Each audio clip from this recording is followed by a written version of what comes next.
আসসালামু আলাইকুম ওয়া রাহমাতুল্লাহি ওয়া বারাকাতুহু। নাহমাদুহু ওয়া নুসাল্লি আলা রাসূলিহিল কারীম, আম্মা বা'দ। সুপ্রিয় দর্শক শ্রোতা, কাছে এবং দূরে, দেশে এবং প্রবাস থেকে এই মুহূর্তে যারা মাই টিভির অনন্য আয়োজন হক কথা অনুষ্ঠান দেখছেন, আপনাদের সকলকে প্রীতি, শুভেচ্ছা ও অভিনন্দন জানিয়ে শুরু করছি আজকের আলোচনা। সুপ্রিয় দর্শক শ্রোতা, আজ আলোচনা করব বাইতুল্লাহ সৃষ্টির ইতিহাস। আল্লাহ সুবহানাহু ওয়া তাআলা এই পৃথিবী সৃষ্টি করেছেন এবং পৃথিবীতে যা আছে সব কিছু এই সৃষ্টির একটি মহান উদ্দেশ্য হচ্ছে যেখানে মানুষ জাতি বাস করবে, যারা আল্লাহ সুবহানাহু ওয়া তাআলার ইবাদত করবে। সেই ইবাদতের জন্য প্রয়োজন আল্লাহ সুবহানাহু ওয়া তাআলার ঘর নির্মাণ করা। সর্বপ্রথম আমরা জানব পৃথিবীটা কিভাবে সৃষ্টি হলো, খুব সংক্ষিপ্ত আকারে। ইমাম বগবী রহমতুল্লাহি আলাইহি তাফসিরের কিতাবে লিখেছেন, গোটা পৃথিবীটা প্রথম শুধু পানি আর পানি ছিল। আল্লাহ সুবহানাহু ওয়া তাআলা এই পানির মধ্যে প্রচণ্ড বেগে ঝড়ের সৃষ্টি করলেন। দীর্ঘদিন যাবৎ এই প্রচণ্ড ঝড়ে পানির মধ্যে বিরাট আকারের এক একটি তরঙ্গের সৃষ্টি হলো। এই বিশাল বিশাল তরঙ্গমালা একটি অপরটির উপর আছড়ে পড়ছে। এভাবে তরঙ্গের আঘাতে আঘাতে পানির মধ্যে অনেক ফেনার সৃষ্টি হলো। আল্লাহ সুবহানাহু ওয়া তাআলা সেই ফেনা থেকে সর্বপ্রথম বর্তমানে যেখানে বাইতুল্লাহ অবস্থিত, এই বাইতুল্লাহর জায়গাটি সর্বপ্রথম মাটিতে পরিণত করেছেন। তারপর সেখান থেকে গোটা পৃথিবী এবং পৃথিবীর স্থলভাগ যতটুকু পর্যন্ত আছে পুরো এই জমিনকে আল্লাহ সুবহানাহু ওয়া তাআলা সৃষ্টি করেছেন।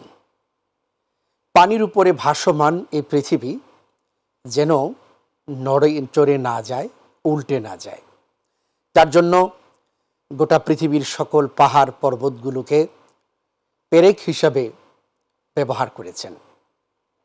আল্লাহ সুবহানাহু ওয়া তাআলা কোরআনুল হাকিমেও বলেছেন, ওয়াল জিবালা আওতাদা, পাহাড়গুলোকে পেরেক হিসাবে ব্যবহার করেছেন। বাইতুল্লাহর এই জায়গাটি যখন সর্বপ্রথম পানি থেকে মাটিতে পরিণত হলো, তখনই তার সবচেয়ে নিকটে যে পাহাড়টি রয়েছে জাবালে আবি কুবাইস, যেটা বাইতুল্লাহর থেকে মাত্র কয়েক শত গজ দূরে অবস্থিত, নবীজি সাল্লাল্লাহু আলাইহি ওয়াসাল্লামের জন্মস্থানের খুব কাছাকাছি।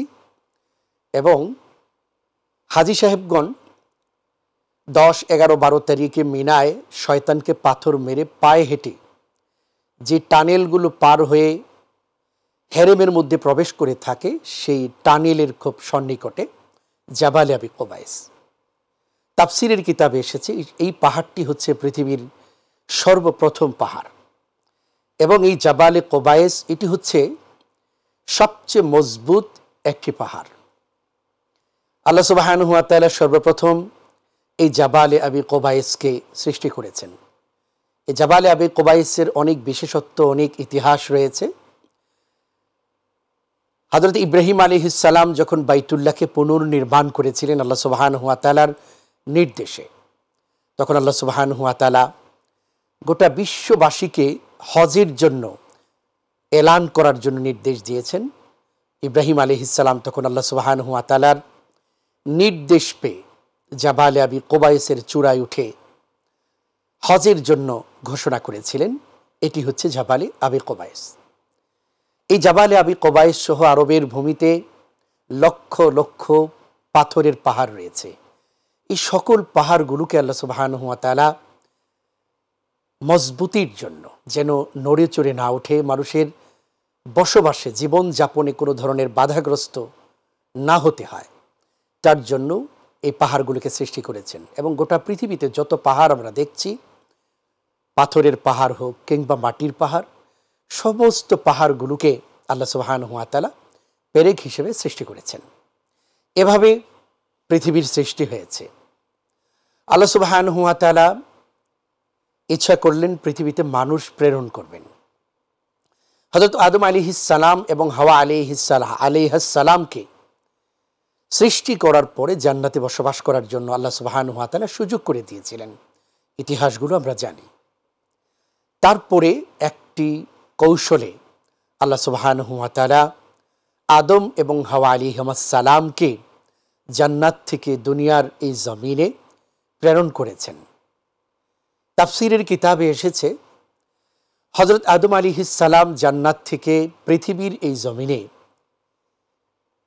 অবতরণ করেছেন শ্রীলঙ্কায়, আর আমাদের আদিমাতা হাওয়া আলাইহিসসালাম তিনি জান্নাত থেকে পৃথিবীর জমিনে অবতরণ করেছেন জিদ্দায়। আমরা দেখছি জিদ্দায় এয়ারপোর্টের খুব কাছাকাছিতে এক জায়গায় বিরাট একটি কবরস্থান রয়েছে, যার গেটের কাছে নেম প্লেটে লেখা আছে মাকবারত উম্মিনা হাওয়া, আমাদের আদিমাতা হাওয়া আলাইহিসসালামের কবর এই জায়গায় রয়েছে। তো সেখানে দেখা যায় অনেক বিরাট আকৃতির এক একটি কবর রয়েছে, 40-50 হাত লম্বা।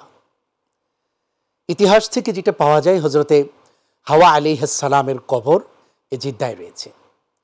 তাহলে জান্নাত থেকে পৃথিবীর প্রথম দুইজন মানুষ হযরত আদম আলাইহিসসালাম এবং হযরতে হাওয়া আলাইহিসসালাম দুইজন দুটি প্রান্তে অবতরণ করেছেন।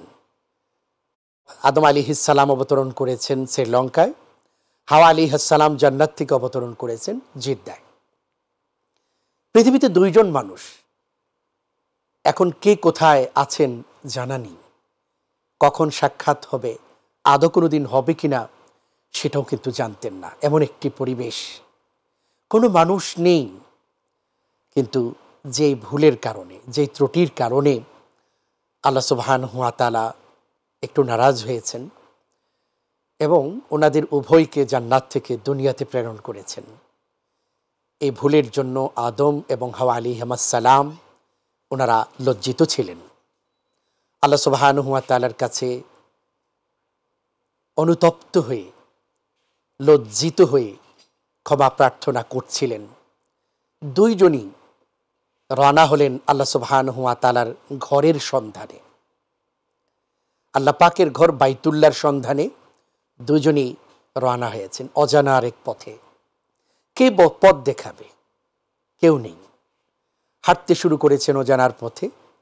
দীর্ঘদিন হাঁটার পরে হযরত আদম আলাইহিসসালাম শ্রীলঙ্কা থেকে, হাওয়া আলাইহিসসালাম জিদ্দা থেকে হেঁটে হেঁটে সর্বপ্রথম ওনাদের একজনের সাথে আরেকজনের সাক্ষাৎ হয়েছিল আরাফার ময়দানে। সুবহানাল্লাহ। এবং সেই দিনটি ছিল আরাফার দিন, 9 জিলহজ। আরাফার দিনে পৃথিবীর জমিনে এসে আদম এবং হাওয়া আলাইহিসসালামের একসাথে সাক্ষাৎ ঘটেছিল আরাফার ময়দানে। তাফসীরের কিতাবে এসেছে আদম এবং হাওয়া আলাইহিসসালাম তারা একত্রে দিন যাপন করেছেন, পৃথিবীর জমিনে একসাথে দিন যাপন করেছেন, দিন অতিবাহিত করেছেন আরাফার সেই ময়দানে দোয়া, ইস্তেগফার এবং কান্নাকাটির মধ্য দিয়ে। সেই ভুলের জন্যে, যে ভুলের কারণে আল্লাহ পাক অসন্তুষ্ট হয়েছেন, দুনিয়াতে প্রেরণ করেছেন, আল্লাহর কাছে ক্ষমা চেয়েছেন। আল্লাহ পাক রব্বুল আলামিন ক্ষমার ভাষাগুলোও শিখিয়ে দিয়েছেন আদমকে। ফাতালাক্কা আদামু মির রাব্বিহি কালিমাতিন ফাতাবা আলাইহি। আল্লাহ পাক রব্বুল আলামিন বলেছেন আদম আলাইহিসসালাম রবের পক্ষ থেকে, আল্লাহ পাকের পক্ষ থেকে কিছু কথা, যে কথাগুলো উপস্থাপন করে উল্লেখ করে আল্লাহ পাকের কাছে ক্ষমা প্রার্থনা করবেন, আল্লাহর কাছ থেকে শিখে নিয়েছেন, আল্লাহ শিখিয়ে দিয়েছেন। সেই কথাগুলো হচ্ছে রব্বানা যালামনা আনফুসানা ওয়া ইল্লাম তাগফির লানা ওয়া তারহামনা লানাকুনান্না মিনাল খাসিরিন।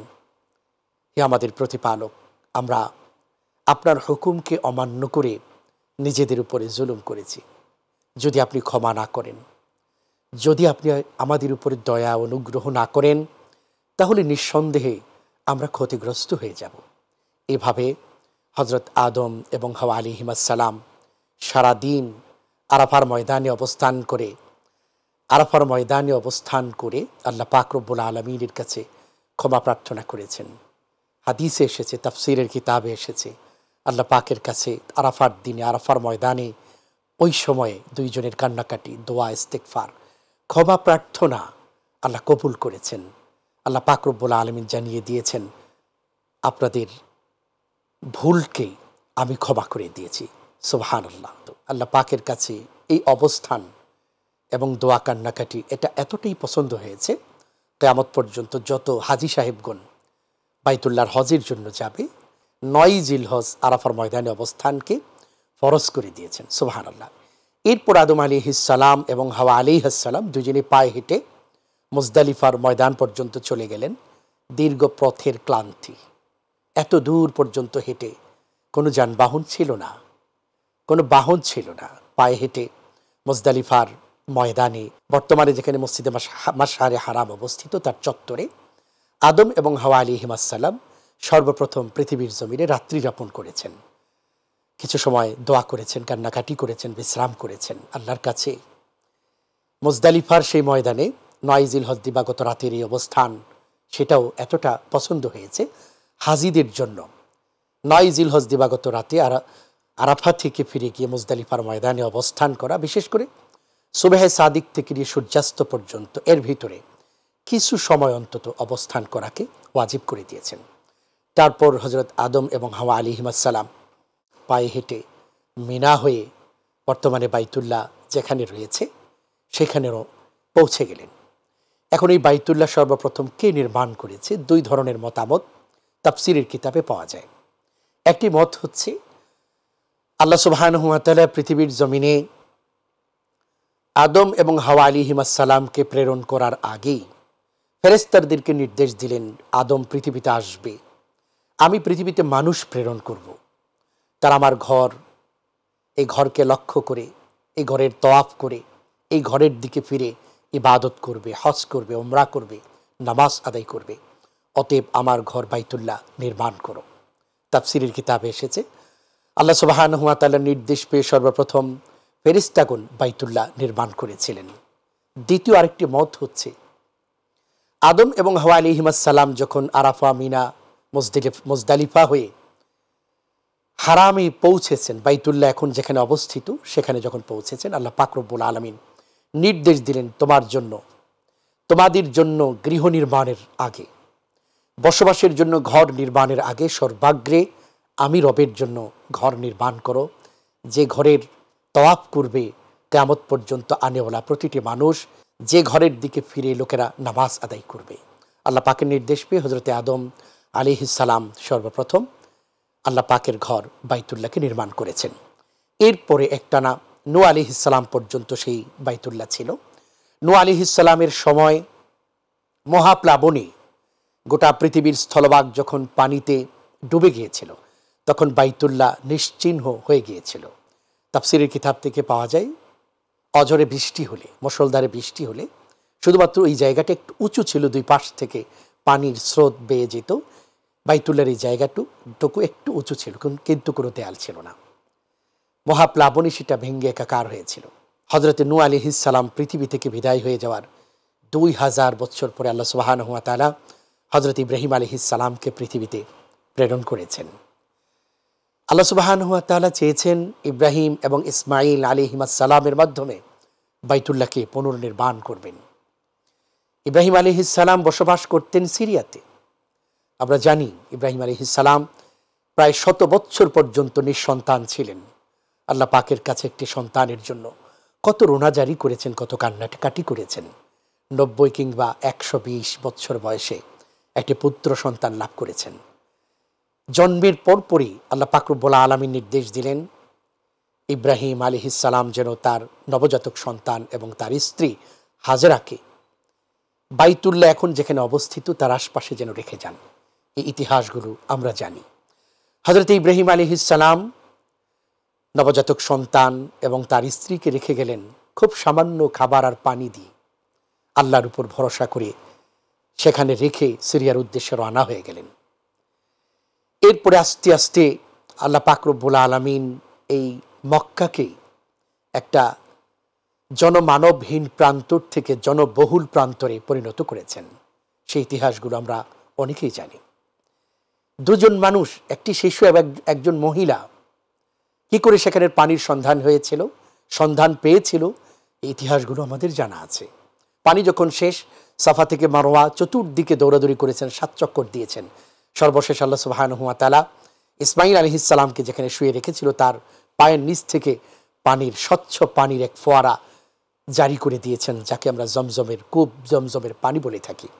পানির ব্যবস্থা যখন হলো, বিভিন্ন অঞ্চলের লোকেরা খবর পেয়ে, পানির সন্ধান পেয়ে এখানে বসতি স্থাপন করতে শুরু করলো। আস্তে আস্তে জনবহুল একটি শহরে রূপান্তরিত হয়ে গেল। এরপর হযরত ইসমাঈল আলাইহিস সালাম যখন একটু বড় হয়েছেন, আল্লাহ পাক রব্বুল আলামিন নির্দেশ দিলেন, আমার ঘর বাইতুল্লাহ নির্মাণ করো। ইব্রাহিম আলাইহিস সালাম এই নির্দেশ পেয়ে নিজের কলিজার টুকরা সন্তান ইসমাঈল, তিনিও নবী ছিলেন, তাকে সাথে নিয়ে বাইতুল্লাহকে পুনর্নির্মাণ করলেন, যেভাবে আল্লাহ পাক রব্বুল আলামিন নির্মাণ করার জন্য নির্দেশ দিয়েছেন। তাফসীরের কিতাবে এসেছে কয়েকটি পাহাড়, নির্দিষ্ট পাহাড়, ওই পাহাড়ের পাথরগুলো দিয়ে আল্লাহ পাকের নির্দেশে ইব্রাহিম আলাইহিস সালাম বাইতুল্লাহ নির্মাণ করেছেন। নির্মাণ করতে গিয়ে যখন একটু উঁচু হয়েছে দেয়াল, উপরে উঠতে পারছেন না, বাঁশ নেই, কাঠ নেই, আল্লাহ পাক নির্দেশ দিলেন, মাকামে ইব্রাহিম, আপনারা যারা হজে গিয়েছেন, উমরায় গিয়েছেন, বাইতুল্লাহর খুব কাছাকাছি একটা স্বর্ণের ফ্রেমে বন্দি, হাজরে আসওয়াদ থেকেও খুব কাছে মাকামে ইব্রাহিম, একটি পাথর, যে পাথরে হযরত ইব্রাহিম আলাইহিস সালামের পায়ের চিহ্ন স্পষ্ট এখনো দেখা যায়। আল্লাহ পাক নির্দেশ দিলেন, এই পাথরের উপরে আপনি দাঁড়ান। একটি পাথর হাতে নিয়ে এই পাথরের উপর দাঁড়িয়ে যখন উপরের দিকে তিনি ইশারা করতেন, পাথরটি ইব্রাহিম আলাইহিস সালামকে নিয়ে উপরের দিকে উঠে যেত। তিনি দেয়ালের গায়ে সেটাকে স্থাপন করে আবার নিচের দিকে ইশারা করতেন, নিচের দিকে নেমে আসতো। এভাবে করে বাইতুল্লাহর নির্মাণকে কমপ্লিট করেছেন। বাইতুল্লাহ নির্মাণ যখন হয়ে গেল, হযরত ইব্রাহিম আলাইহিস সালাম এবং ইসমাঈল আলাইহিস সালাম, ওনারা দুইজন প্রথমে বাইতুল্লাহর তোয়াফ করেছেন। আল্লাহ পাক রব্বুল আলামিনের কাছে এই তোয়াফটা অত্যন্ত পছন্দ হয়েছে। তোয়াফটা স্টার্ট করেছেন, আমরা এখন যেখান থেকে স্টার্ট করি, হাজরে আসওয়াদ যেই কর্নারে স্থাপন করা হয়েছিল।